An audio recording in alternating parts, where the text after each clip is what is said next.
हम इसको as a child इंटाइसमेंट देखते हैं। और मैं बहुत खुश हूँ कि मेहदी साहब इस पे अब कोई रिएक्शन जो है उनकी तरफ से नहीं आ रहा, और अभी आना भी नहीं चाहिए। तो डॉक्टर जो साहब हम लोग को इंटरव्यूज हैं उनको आने दुआ दें। के लिए बोलना चाहिए और इन लोगों के लिए नहीं, क्योंकि इनको हम लोग बेसिस फराहम नहीं करना चाहते किसी चीज की भी। जी जी, बिल्कुल, मैं यही कहना चाह रही हूँ। किनको बेसिस फराहम नहीं करना चाह रहे? हम so sorry, I did not hear that. जी, दुआ के लिए हमें करना है कि वो इनोसेंट है, और हम हम्म। जो कर रहे हैं वो ये सही कर रहे हैं कि हम शब्बीर और उनको जो है वो है ही क्रिमिनल, बिल्कुल, वो आपने देखा होगा शुरू दिन से हॉस्टेजेस हमारा बनाए। यही जी, नजरिया है कि इस बच्ची को ये इसको बहला फुसला कर अगवा किया गया है, और ये गैंग है, और ये चाइल्ड किडनैपिंग हुई है। अब चूंकि वो इनके लेकिन डॉक्टर साहब में है। 30% of Pakistan community is against दुआ की इस रिएक्शन पे, उसको बुरा भला कह रही है, उनको भी स्टॉप कराना है हमने, यस, वरना बिल्कुल। साइलेंट के लिए उनकी बेसिस मजबूत हो रही हैं। जी, जी, इकरा, इकरा, बिल्कुल मैं आपकी बात से 100% एग्री करता हूं। जो आपने कहा कि ये जो है ना, spoil the reputation of the victim and their family, और यही इन्होंने शुरू दिन से ये एक प्रोपेगेंडा किया हुआ है।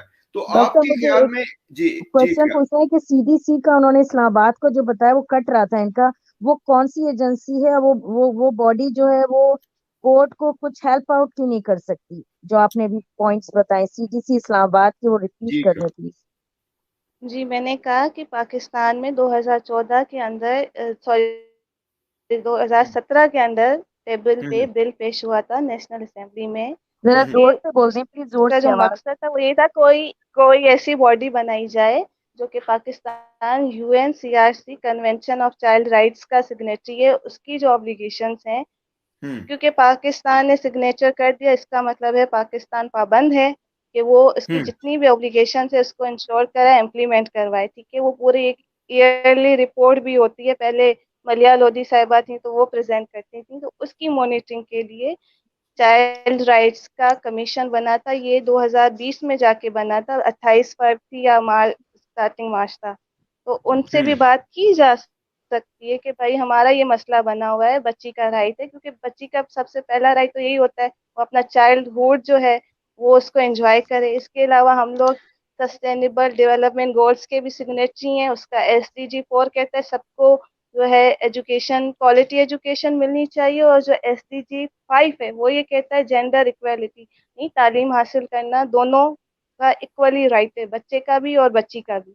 हम्म, हम्म। तो अब हम इकरा इंटरनेशनल लॉज का भी सहारा ले सकते हैं, उनको अप्रोच कर सकते हैं। भाई इकरा, आप इकरा ये देखें, सिस्टर। उनका पाकिस्तान में कौन बंदा है जिससे बात करें?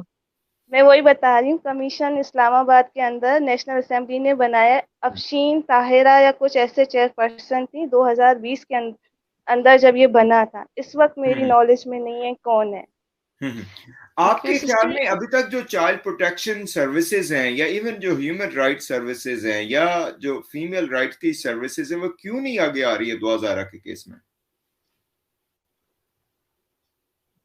सर जी। देखिए, इसमें ये था कि मुझे थोड़ा सा ये फील हो रहा है कि जो इनके पहले लीगल एडवाइजर थे खोसो साहब, वो हम्म, शायद ठीक से प्रेजेंट नहीं कर सके हैं केस को। और ये कहा गया कि अपनी मर्जी से गई है या क्या, वो इस चीज़ को ठीक तरीके से डिफेंड नहीं कर सके हैं। तो जितने लोग भी आगे आए थे वो एक स्टेप पीछे हो गए थे। हम्म। आप मुझे ये बताइए कि ये जो एक विशियस साइकिल चला हुआ है, कि जिसमें हर चीज इन्होंने बच्ची से कहलवानी है, उसी के मुंह से ही हर चीज निकलवानी है, और फिर साथ साथ पेरेंट्स को वो भी करना है, विक्टिमाइजेशन करनी है उनकी, वो सारा कुछ करना है। तो ये आपका ख्याल में ये पूरा एक प्लान है इस गैंग का, and that's how they work? Yes sir, ये चाइल्ड इंटाइसमेंट में ही आता है। ये पूरा एक जी, क्राइम इकरा। है। पहले बच्चे को ओह। फंसाओ, पटाओ, फिर आप उसको लेके जाओ, अब हम्म, ताकि जो बाहर जो फिजिकल जो हालात ऐसे बने कि वो अपनी मर्जी से आया है। ये तो देखो पहले से राब्ते में था। अगर यहाँ पे हम चले, मान लिया अभी दुआ की है 17 साल है, तीन हम्म। साल पहले जब कांटेक्ट हुआ तो ये 14 साल की होगी। मतलब इसने दुआ को टारगेट करने में पूरे जी, 3 साल लगाए हैं। जी। अभी किसी ने कमेंट किया हुआ था कि ये राब्ते में थे, और मैंने कहा ठीक है, अगर ये राब्ते में थे, अगर जुनेरा के पास या किसी और के पास कोई चैट है, कोई सबूत है, तो वो लेकर आए। यस, हम भी तो यस। देखें उसने बच्ची को फंसाया कैसे है। वो कहती है मेरे पास सबूत है, मैं कहती हूँ पब्लिक कर दो। हमें जी। पता चले कि उसने कैसे फंसाया है, उसने हम्म। कौन से ऐसे मैसेजेस किए हैं। जाहिर है अगर वो रास्ते में थे तो उसने कहा होगा I love you, I want to marry you, और हम्म। दीगर जो थोड़ा सा मोहताद में रहूंगी, तो उस तरह के उसने जाहिर है मैसेज भेजे होंगे। और एनर्जीज लेवल जो होता है वो हाई हाई हाई होते हैं, क्योंकि अर्ली प्यूबर्टी है।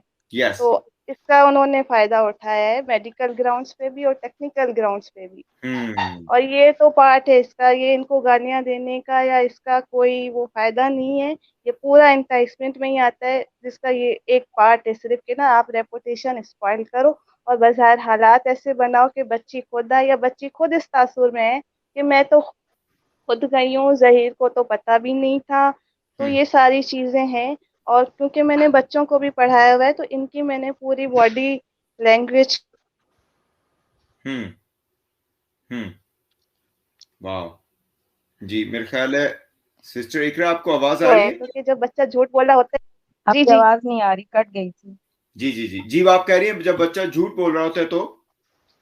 पता चल जाता है उसके फेशियल एक्सप्रेशन से, हवाइयाँ उड़ रही होती हैं या ट्रॉमा में होता है, जो बच्चे हम्म। को पढ़ा रहा होता है, टीचर जो होता है। हम्म। तो हमने बहुत सारे काउंसलिंग के सेशंस भी कंडक्ट किए हैं, जहाँ पे हमने देखा कि बच्चे कौन बात कर रहे थे। एक और केस मैं आपको बताऊंगी, 2017 के अंदर हुआ था। वो हम्म। बच्ची को जो बंदा था साहब, वो खुद ले गए अपनी हम्म। मर्जी से। हम्म। रास्ते में अनफॉर्चुनेटली एक्सीडेंट हो गया, और वो जो बच्ची थी उसकी डेथ हो गई। तो जब हम अस्पताल गए, उस टाइम मैं बहुत ज्यादा एक्टिव थी, तो वो बच्चा कहता है, लड़का, उसकी भी उम्र ऐसे ही होगी 18 to 19 ईयर्स के बीच में, ये तो मेरी दोस्त थी, मेरे साथ खुद अपनी मर्जी से आई। अब सवाल हम्म। ही पैदा नहीं होता, लेकिन जब बाद में वो फोन खोले या क्या, तो उसमें प्रॉपर एक प्लानिंग थी कि तुम यहाँ आ जाओ, मैं तुम्हें लेके जाऊंगा, मैं ये करूंगा, तुम्हें ये खिलाऊंगा, तुम्हें वो खिलाऊंगा।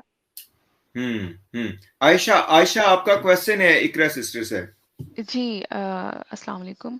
इकरा सिस्टर, पहले वालेकुम। तो बहुत खुशी हुई कि आप इस शो का हिस्सा बनी। आप आयशा, प्लीज़ मैं ज़रूर। आपकी बात थोड़ी सी काट के फिर आपको आपका ही टाइम है। मैं इकरा सिस्टर ने जैसे इन्होंने मुझे भेजा, मैं 3-4 दिन से इस कोशिश में था कि इनको मैं ज्वाइन करवाऊं यहाँ पे और ये हमारे साथ शामिल हों। और देखें, I mean you cleared every single point out of my mind right now, believe me, I mean it's so amazing. जी आयशा, आप बात कीजिए। जी मैं इस बात को सेकंड करूँगी। प्लीज़ सिस्टर, आप हमें जॉइन करें। ये हम सबको बहुत ज़्यादा हेल्प करेगा, क्योंकि हमें काफ़ी लोग सुनते हैं। तो आपसे हमारी ये रिक्वेस्ट है कि आप ज़रूर जॉइन करें जब भी आपको टाइम मिले। जी। दूसरा मैं ये इंशाल्लाह। कहूँगी कि